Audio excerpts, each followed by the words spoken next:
Зараз я запущу презентацию. Можно, коли ласка, первый слайд. Сегодня я хочу проповедовать на тему вера и религия. И я просто хочу сказать, что меня Бог многие годы учил, показывал, учил распознавать духи, распознавать религийный этот дух, и учил, как с ним бороться. И вот тут я хочу поделиться сегодня с вами, браты и сестры, тем, что Бог меня учил, поделиться некими ідеями, секретами, да, як перемагати ось релігійний дух. І тут я хочу сказати, що про релігію буду казати у негативному контексті, тому що слово релігія, воно може по-разному сприйматися. Коли ми візьмемо словник, то в словнику, звісно, там нічого негативного нема. Але коли ми розмовляємо з людьми, ось у нашому регіоні особливо, то есть коли гучить слово релігія, під цим словом, розуміється, звичайно, щось таке, оторванное от реальности, несоправдное, что там, где нема силы. Это некие обряды, люди воспринимают как некие обряды, не то, что мы разумеем под верой. Тому вот я хочу вот такое разделение провести поміж религией и верой. Я буду казать вот про фарисейскую закваску. Для чего я это буду казать, проповедовать? Потому что нам важно уметь распознавать религийный дух, нам важно уметь размовлять с религийными людьми, мы будем сустракаться, важно уметь им послужить, допомогши им выбраться из религии у веру, стать верующими людьми. И так само нам треба самим не быть религийными людьми, потому что религия – это зло, это злый дух, это вот фарисейство. Давайте его зачитаем. Иисус у Матвея 16 разделе, Иисус сказав им: «Глядите, стережитеся закваски фарисейской и садукейской». И они ж розважали самі себе, кажучи: «Хлябов мы не взяли». Як не разумеете, далее он каже, як не разумеете, что не про хлябы я сказал вам, стережитеся закваски фарисейской и садукейской. Тоді вони зрозуміли, що він сказав остерігатися не закваски хлебной, а вучення фарисейского. І ввогуле я хочу сказати, що ось цей релігійний дух, він приводить до спричок, він приводить до разделения, до проблем у церкви.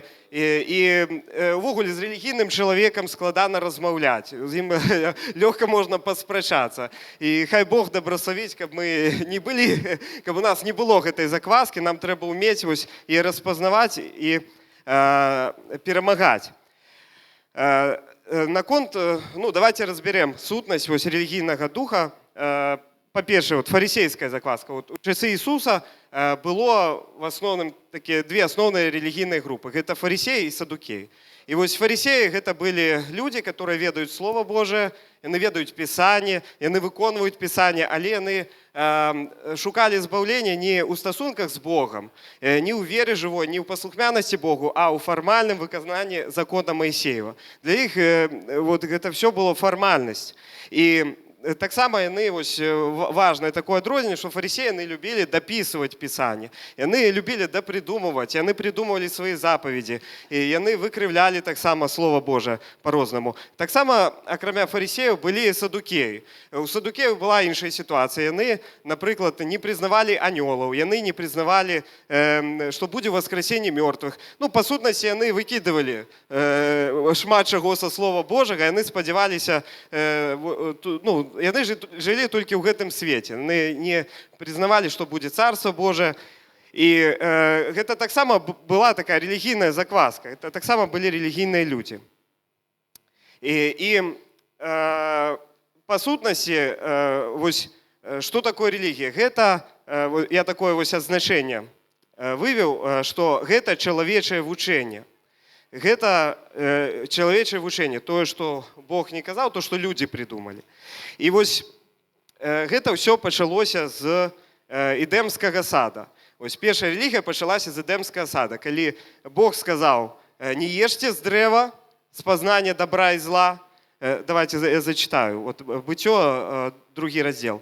«И наказал Господь человеку, кажучи, с кожного древа у саді ти будеш їсти, а з дерева з познання добра і зла не ешьте його, бо у день, коли ти покаштуєш за його, смертю помреш». И далее уже в третьем разделе: «И сказала женщина змею: плоды с древа мы можем есть, только плодов с древа, якое посеред раю, сказал Бог, не ешьте и не чапайте их. каб вам не памерці. І ми бачимо, що Єва ўжо пачала дадаваць да Слова Божа, яна сказала, не чапайце іх, не кранайцеся іх, Бог такога не казаў. І вось тут ужо пачаліся чалавечыя вучэнні. І гэта прывяло да падзення. І таксама ў Новым Запавеце я хочу зачытаць, што Ісус казаў на гэтую тэму. Марка, 7 раздзел, з 6 верша напісана. Ісус сказаў ім адказ. Добра прарочыў пра вас крывадушных Ісая. Як напісана, людзі гэтыя шануюць мяне вуснамі, а сэрца іхняе далёка ад мяне адлягае. Але марна шануюць мяне, настаўляючы на вучэнні, запаведзі чалавечыя. Бачыце, Ісус кажа, што яны настаўляюць на вучэнні і запаведзі чалавечыя. Это яшчэ прарок Ісая казаў. І далей Ісус проста прыводзіць прыклад, бо вы, не занядбаўшы запаведь Божую, трымайцеся звычаю чалавечага, абмыванне кубкаю чару, робіце шмат чаго іншага, да гэтага падобна. І сказаў ім, ці добра, што вы адмяняеце запаведь Божую, каб датрымацца свайго звычаю. І далей ён прывёў прыклад, што яны гэтую запаведь, шануй бацьку свайго і маці сваю, яны падмянілі. І яны сказалі, што можна неяк па-іншаму, што калі хто скажа карван, это значыць дар Богу той, чым бы ты ад мяне карыстаўся, то ўжо можна і не шанаваць бацьку і маці. Яны яшчэ і выкрыўлялі Слова Божае на свой лад. Ісус, і вось я для чаго гэтае месца прывёў? Я хочу паказаць, што Ісус быў катэгарычна супраць гэтага. Ён быў катэгарычна супраць всех гэтых чалавечых запаведзяў, таму што, здаецца, што такое чалавечае? Традыцыя. Але Ісус быў супраць, таму што гэта яго слова. Гэтым словам все было створана. І ён быў супраць, што фарысеі так паступалі. Гэта было зло, гэта была праблема. І таксама я хочу апошнія словы з Бібліі таксама прывесці, адкрыццё 22 раздзел. Біблія сканчаецца так. Я таксама сведчу кожнаму, хто чуе словы прароцтва кнігі гэтай, калі хто дадасць што да іх, на таго накладзе Бог пошасці, пра якія напісана ў кнізе гэтай. І калі хто адыме што ад словаў кнігі прароцтва гэтага, у таго адбярэ Бог удзел у кнізе жыцця і ў святым горадзе і ў тым, што напісана ў кнізе гэтай. Той, хто сведчыць гэта, кажа, вось прыйду неўзабаве. Амін. Так прыйдзі, Господі Ісусе. Амен.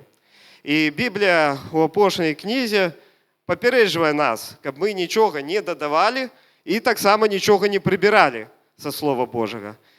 Таму што гэта якраз і ўсё і ёсць рэлігія. І вось наступны тэзіс я хочу так абагульніць, гэта ўсё, што вера, яна заснавана на Слове Божым, а рэлігія – гэта чалавечае вучэнне. І тут я яшчэ хочу сказаць, што увогуле за любымі ідэямі нехта стаіць.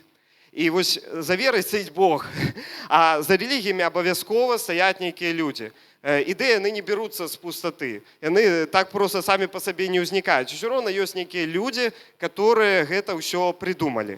І увогуле часам можна пачуць такое пытанне сярод неверуючых людзей, што людзі задаюць пытанне, а чаму столькі рэлігій? Чаму столькі рэлігій узніклі? Тысячы? Чаму столькі вучэнняў? І нават у царкве, нават у хрысціянскай рэлігіі ёсць шмат дэнамінацый розных, шмат розных вучэнняў. І гэта не таму, што Бог раздзяліўся, а гэта таму, што людзі недасканалыя, таму што людзі грэшныя. І людзі, яны схільныя прыдумваць пастаянна свае какие-то вучэнні. І далей я хочу паказаць на схеме, як выглядае погляд рэлігійнага чалавека. Тут, думаю, бачна, што пазіцыя рэлігійнага чалавека гэта калі рэлігійны чалавек глядзіць на Хрыста, ён глядзіць на Слова Божае праз прызму настаўнікаў, прапаведнікаў, каментатараў і аўтараў кніг. І тут, то есть чалавек рэлігійны, ён не ўспрымае Бога непасрэдна. Ён, для яго розныя чалавечыя аўтарытэты з'яўляюцца пасрэднікамі. І тут я магу проста гэта з нехрысціянскага вучэння прывесці прыклад яркі, гэта, напрыклад, сведкі Іговы. Вот сведкі Іговы, я сутыкаўся, яны чытаюць такую ж Біблію, здаецца, але ў іх ёсць часопіс такі «Старажывая вежа». І яны ўспрымаюць Біблію праз прызму вось гэтай вось старажывой вежы. І многія рэлігіі, яны так же само пабудаваны. І ў хрысціянстве бывае такое, што чалавек хрысціянін, ён не на Пісанні стаіць, не на Хрысце, а ён успрымае Ісуса Христа праз прызму мноства кніг прачытаных. І ведаеце, у меня была такая раней я хадзіў на ночные молитвы, і пасля ночных молитвах у нас такое застолье было, мы общались, і там было шмат спрэчак, я не мог разобрацца, адкуль гэтыя спрэчкі беруцца. Чаму мы спрачаемся, чаму вось такое ёсць непаразуменне. І пасля до мяне дайшло, што адні верующие почитали одни книги, другие почитали другие книги, а что там в Библии написано, не разбирались. И вышло, и выходит разделение. Я просто за этим назирал, я понял, что это религиозный дух. И он разваливает церкву таким чином. И он шкодит, и он приводит до этих вот спрэчак. И вот далее я хочу показать правильную позицию. Правильная позиция, когда мы на все глядим праз призму Слова Божьего. Калі мы глядзім на настаўнікаў, на прапаведнікаў, мы выкарыстоўваем каментатараў для таго, каб нам лепш разумець Слова Божие. Мы слухаем пропаведзі для таго, каб нам лепш разумець непасрэдна Ісуса Христа, каб нам разумець ягонае вучэнне. І гэта вось ёсць розніца. І нам трэба ўсё правяраць пра Слово Божие, нам трэба аналізаваць, нам трэба супадставляць з Бібліяй, з Христом, каб у нас не было паміж Богом пасрэднікаў, паміж нами и Христом. И я хочу сказать, вось, чему это важно, чему это для нас так важно. Тому что, вось, зачитаю Матвея, 7 раздел, з 24 верша. «Дык вось, кожны, хто слухае гэтыя словы мае і выконвае іх, прыпадобніцца да мужа разумнага, які збудаваў свой дом на камені. І паліўся дождж, і разліліся рэкі, і падзьмулі вятры, і рынуліся на той дом. І ён не ўпаў, бо пастаўлены быў на камені. А кожны, хто слухае гэтыя словы мае і не выконвае іх, прыпадобніцца да мужа неразважліва, які паставіў свой дом на пяску. І паліўся дождж, і разліліся рэкі, і падзьмулі вятры, і налеглі на дом той, і ён упаў, і падзенне было яго вялікае». Амен. І вось тут я просто хочу привести такі образ. Тут есть образ пяску. В Библии есть образ пяску, как образ людей. И камень, образ камень. Камень – это образ Иисуса Христа. И вот, коли мы будуем свое життя на человечих вучениях, это то самое, как дом побудованный на песку. Это все развалится. Разумеете, нема ніяких гарантий, что человеческое вучение будет працаваць. И нам важно ведать то, что вучил Иисус Христос, потому что Иисус – это Бог, который все створил. И Он пришел, и Он расповедал людям, как тут все створено. И словом Его все створено. Это твердое есть основание. И когда мы на слове Ягоным стоим, то наш дом не развалится. Когда придет буря, и нечто здарится, будут выпробования какие-то. Так что нам важно ведать Слово Божие. Ведать его, займаюся наукой, такий приклад приведу. И у навуцы невыгодно подманывать себе. Ну, невыгодно, потому что, коли ты себе подманываешь, это по-любому вскрыется. Знаются люди, которые экспериментально это все проверят. Там все проверяется. Ты постоянно сутыкаешься с реальностью. И треба разуметь физичные, и биологичные, там, химичные законы. Коли ты их не разумеешь, от этого залежит твой поспех. І так же само тут поспіх нашого життя, духовного поспіх, всього нашого життя залежить від того, накольки ми розуміємо Ісуса Христа, накольки ми стоїмо на Слові Божому. І далі я ось приведу такий приклад, як апостол Павел писав у першому посланні до Коринфянам, у 7 розділі, я тут уже не буду зачитувати, что приклад, як ставився апостол Павел. И он умел разделять то, что Бог казал, и то, что и он сам казал. И он там про сужонство казал, и он каже, не я загадываю, а Господь. А после каже, я кажу, а не Господь. И он проводил разделение. Он разумел, что вот это Бог сказал, вот это я сказал. И он это не змешивал в этой речи. Так и само и нам треба уметь адрозніваць, што ёсць Божае, што ёсць чалавечае, таму што ёсць вельмі шмат цудоўных ідэяў, якіх у Бібліі няма. ёсць цудоўныя ідэі, можа быць, яны працуюць. Але гэта зусім іншы статус, гэта не Слова Божае. І трэба гэта разумець, трэба гэта раздзяляць. І каб мы стаялі на Ісусе Христе. І тут я такое свой афоризм придумал. Есть такий старожитный афоризм. Мы люди, тут по-российски зачитаю, как было сугучно. Мы люди, и ничто человеческое нам не чуждо. Так кажут люди светские. А я такой свой афоризм. Мы дети Божии, ничто человеческое нам не нужно. И, видите, когда мы кажем про вероучение, то ничто человечее нам не нужно. Потому что человечее – это все под пытанием. И оно непроверенное. И оно не працує, звичайно. А Слово Божие працує, оно реально меняет життя. І ще пару слов хочу сказати про то, як возникають релігії, про духовний опит. Духовний опит як основа релігії. Зачитаю до Галатів 1 розділ, з 8 вірша.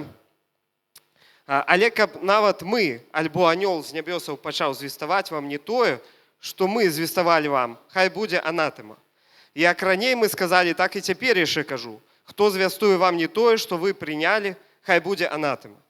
І ў іншым месцы таксама ёсць такое месца да Каласянаў, падобнае другі раздзел, з 18 вірша. Ніхто хай не ашукае вас сваёй самавольнай удаванай пакорай службай анёлаў, урываючыся ў тое, чаго не бачыў, неразважліва назімаючы плоскім сваім розумам, не трымаючыся галавы, ад якое ўсё цела суглобамі і звязкамі жыўнасца злучанае і змацаванае расце ростам Божым. І тут я хочу сказаць, што многія рэлігійныя цячэнні, яны ўзніклі з-за таго, што камусьці з'явіўся анёл і пачаў штосьці яму нашэптаваць, надыктоўваць. І, калі духоўны вопыт, ён ставіцца вышэй за Слово Божие. Вот так, напрыклад, узнік іслам. Мухаммеду з'явіўся анёл, і ён там доўга не мог разабрацца, но ўсё роўна ён пасля прагнуўся і стварыў новую сваю рэлігію. І так узніклі многія накірункі New Age, мармоны так же само. Это стандартная схема, як узнікае рэлігія. Калі ёсць нейкі духоўны вопыт, і ён узводзіцца ў абсалют, он ставіцца на першае месца, і таким чынам узнікае рэлігія. Так же само адбываецца, можна сказаць, карупцыя хрысціянскай веры. Напрыклад, культ Девы Марии. Да? То, што Марія з'явілася, Фатімская Марія, яна з'явілася дзецям. Мы разумеем, што гэта быў злы дух, который з'яўляўся гэтым дзецям. І гэты іхні духоўны вопыт, ён лёг в аснову, ён паўплываў на веравучэнне нават. То есть он кладе такую основу гэтаму культу. И так же само я разумею, что и в наших церквах такое бывает, что такие перекосы, коли пророцкое слово, оно ставится вышей за Слово Божие. И бывает такое, что там пророку некому Бог открыл, что там Иисус хутка прыйдзе, все, там люди уже ничего не робят, не сеять, не жнуть. Такое здаралось в историях. Это неправильно. Это неправильно. Слово Божие стоит вышей за пророцтво, за духовный наш опыт.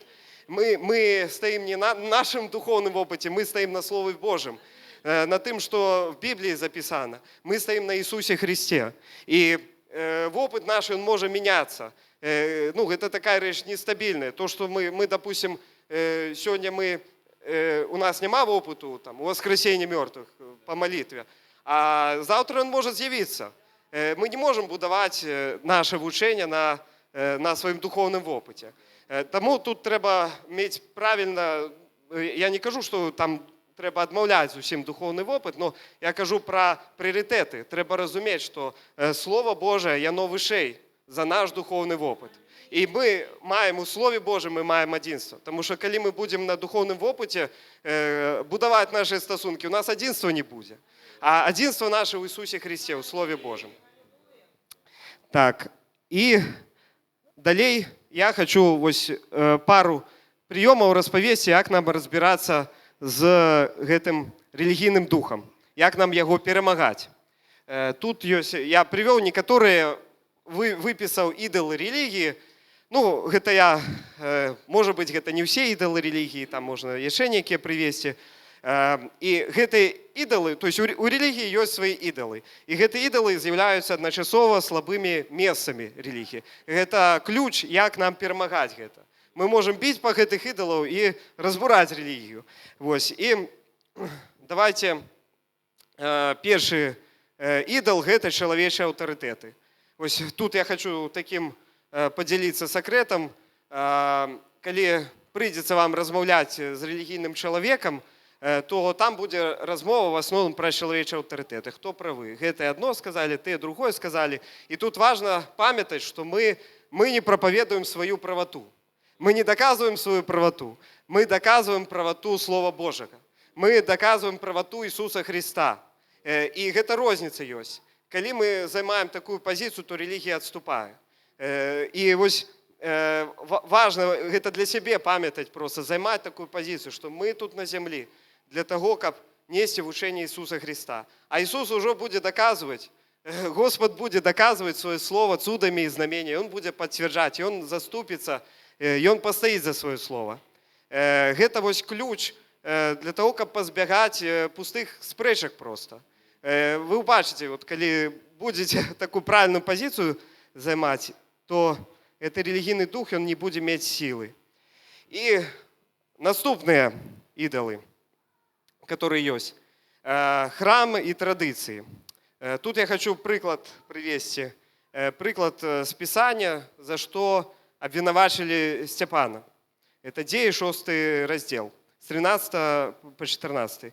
«И поставил лживых сведков, якія казали, гэты чалавек не перастае гаварыць блюзнерчыя словы на святое месца гэта і на закон. Бо мы чулі, як ён казаў, што той Ісус Назарэй зруйнуе месца гэта і зменіць звычаі, якія перадаў нам Маісей». Амен. Мы бачым, што і Ісуса абвінавачвалі ў тым, што ён зруйнуе храм, ён зруйнуе святыню. Святыня вот для фарысеяў гэта быў ідал. Яны былі гатовы за гэта забіць чалавека. Нават. Мы бачым, што вот традыцыі гэтыя ўсе, гэта для іх быў ідал. І вот калі яны абвінавачвалі, яны выставлялі гэта абвінавачванне, гэта паказвала, што для іх гэта самае галоўнае.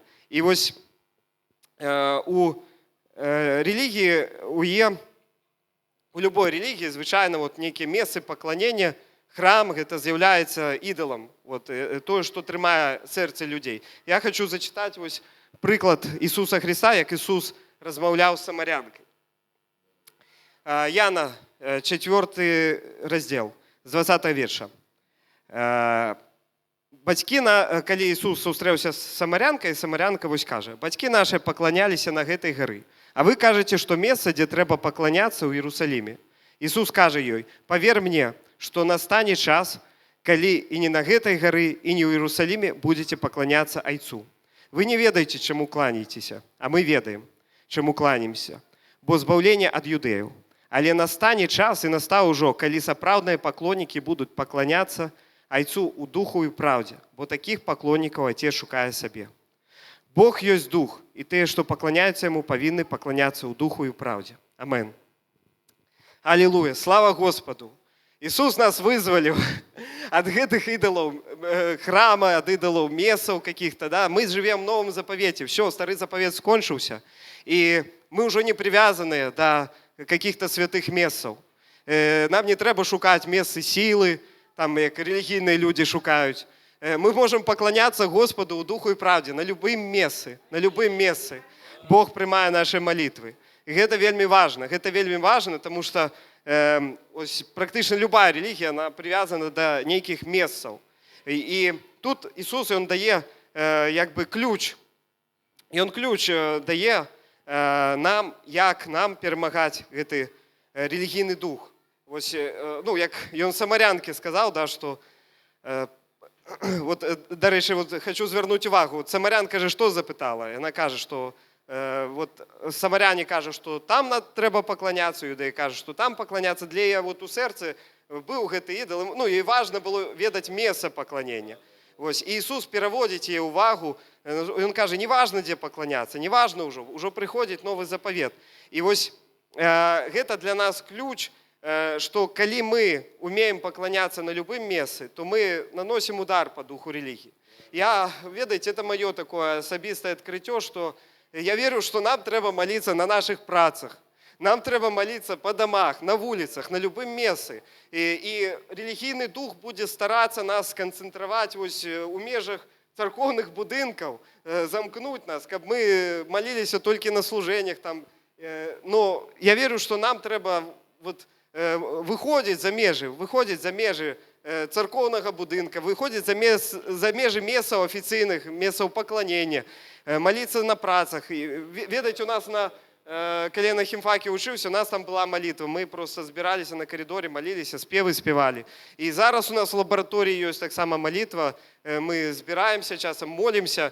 І я разумею, што гэта важна. Гэта важна. І гэта для нас важна, каб мы таксама не приляпляліся да царкоўных будынкаў. Таму што таксама бываюць такія сітуацыі, калі у царквы з'яўляецца будынак, і вера пачынае астываць. І все ўжо вакол царквы, вакол будынка, і все служэнне внутры гэтага будынка, і вера пачынае астываць. І хай Бог дабрасавіць нас, каб мы гэта разумелі і перамагалі гэты рэлігійны дух. Далей яшчэ скажу пра форму, мову. Пра мову скажу, гэта проста як назіранне, што многія рэлігіі, яны прывязаныя да мовы. Напрыклад, у ісламе там прямо в Коране написано некалькі разоў, што Коран написаны на арабскай мове. І лічыцца, што на іншых мовах яго і чытаць-то нельга. І ёсць там маё такое назіранне, што ў праваславе там ёсць стараславянская мова, которая таксама з'яўляецца пэўнай цвярдыняй.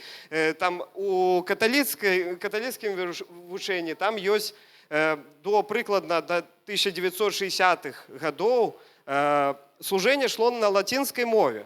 Разумеете, латинская мова, которая мертвая, на ёй шло служение, люди не разумели, пасля, дзякуй Богу, гэта все поменяли. И вось добра, калі мы, разумеете, мова гэта тоже свайго рода форма, да? Форма, в которую мы змешаем истину. И добра, калі мы можем славить Бога на розных мовах, и калі мы читаем розныя пераклады таксама, калі мы не привязаны да аднаго нейкага пераклада. Тут важна, каб мы праявлялі гібкасць, каб гэта не рабілася для нас цвярдыняй. Увогуле, слава Богу, так Бог цудоўна зрабіў, што Біблія напісана на 3 мовах: на арамейскай, габрэйскай і грэцкай. І мала таго, Бог нам даў яшчэ дар малітвы на іншых мовах.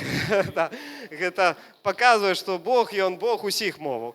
Таксама форма, в прынцыпе, любая форма. Я разумею, што калі мы мяняем форму, гэта таксама удар па рэлігіі. Нам трэба заважаць, назіраць за сабой, каб форма не рабілася ідалам, каб мы не прырасталі да гэтай формы. І калі мы мяняем форму, гэта карысна. Карысна памяняць часам форму пакланення, часам, можа, трэба патанчыць, часам спакойна праславіць. І слава Господу, што мы можам і ціха праславляць, можам і гучна праславляць Бога. Мы не прывязаны да нейкай формы канкрэтнай. Слава Господу за гэта. І апошняе, што я хочу сказаць, лянота – гэта рухавік рэлігіі.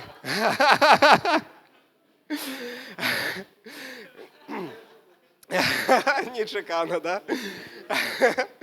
Насамрэч, тут я хочу такую ідэю, што вера – гэта жыццё па волі Божай, гэта жыццё па ягоным плане. Это калі нам трэба пастаянна шукаць яго волі, нам трэба шукаць ягоны шлях.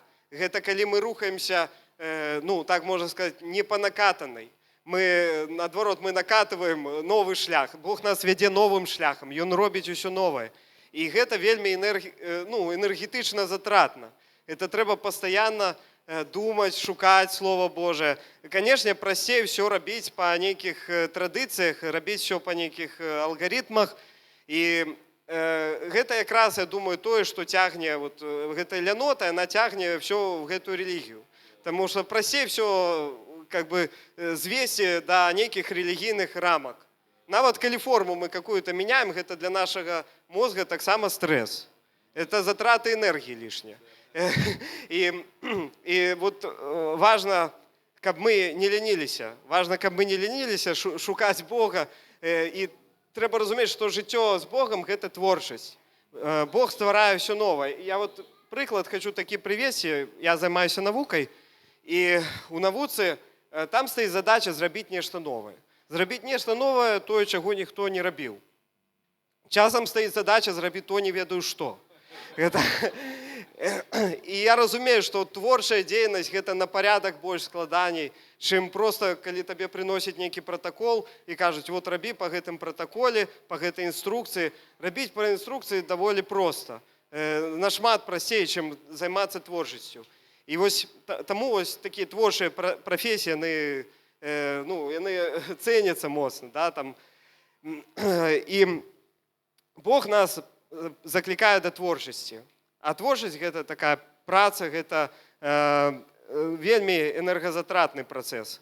Ось. І хай Бог добросовіть нас, щоб ми не лінилися. І перевіряли себе на це питання. І опошнє слово я приведу. Наступний вірш. 2 до Коринтянам, 13 розділ написано, в 5 вірші. Апостол Павел пише: «Випробовуйте самих себе, ті віри ви, самих себе дослідуйте. Альбо ви не ведаєте самих себе, що Ісус Христос у вас. Хіба тільки ви не то, чим повинні бути». Амен. Апостол Павел каже, щоб ми себе випробовували. І тут я хочу сказати, що ми, пару ідей таких, що ми не можемо жити чужими стосунками з Богом. Тому що це не наше. Часом, есть такая спокуса, можно прикрыться, там некоторые люди прикрываются чужими стосунками, что вот у яго есть стосунки с Богом. Мы не можем жить стосунками с Богом, які були колись, а зараз у нас немає їх уже. Я розумію, що многие з нас, мы уже там десятки год віруючі, і то, що було там у 90-х годы, ті у 2000-х годы, ті суди, ті сили, які Бог з'являв, наші стосунки з Богом, наше служення Йому, воно не залишує, воно не впливає на наші сьогоднішні стосунки з Богом. Воно нам може допомогти чимось, цей опит, але є те, що ми є сьогодні. І важливо себе перевіряти у цьому, важливо себе досліджувати.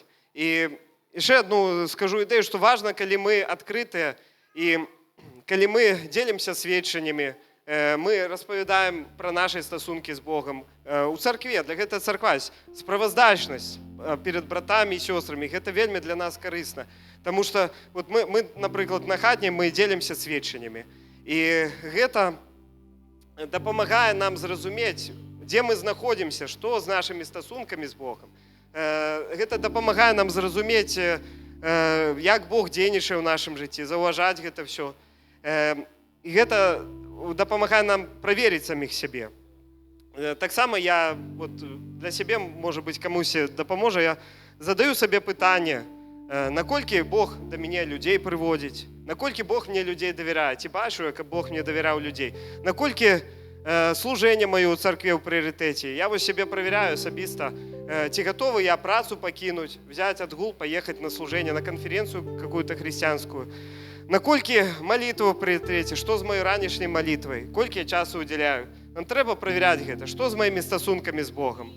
І ось це важливо нам, наскільки готовий я ризикувати для Божої справи, наскільки готовий я плани свої поміняти для Бога.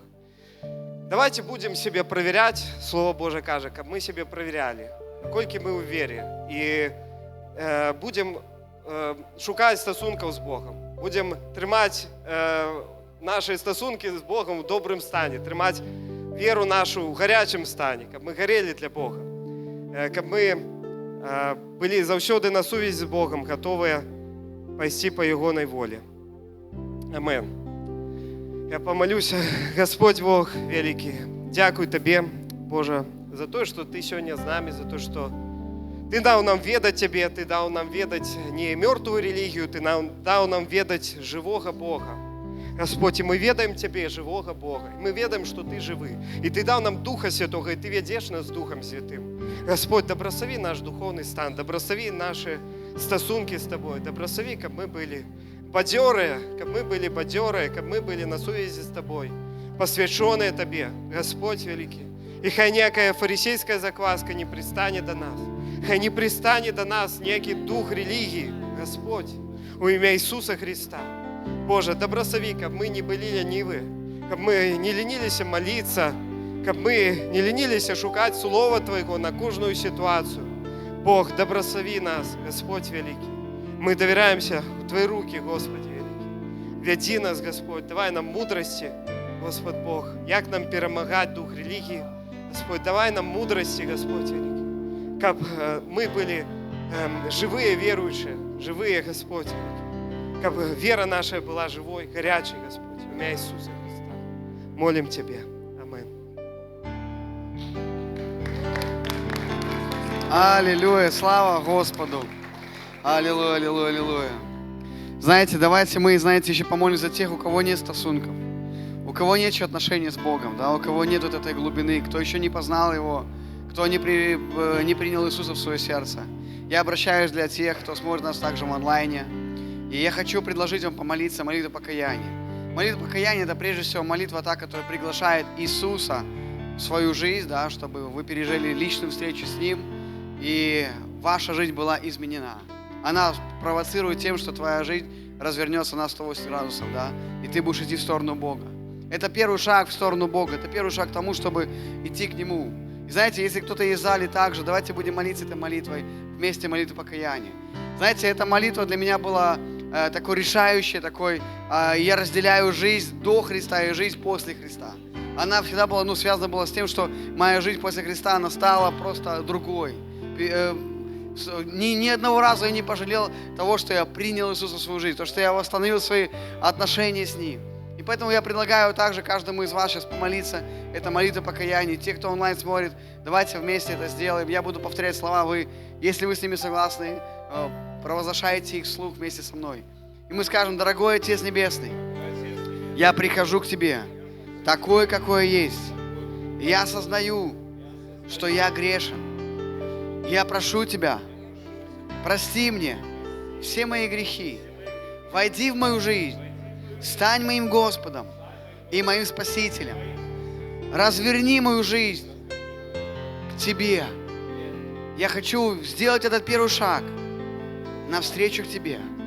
Войди в мою жизнь, дорогой Господь Иисус Христос. Стань моим Богом и моим Спасителем. Ведь я верю, что Ты умер на кресте за мои грехи. Веди меня в этой жизни во имя Иисуса. Аминь. Аминь. Слава Господу, слава Богу.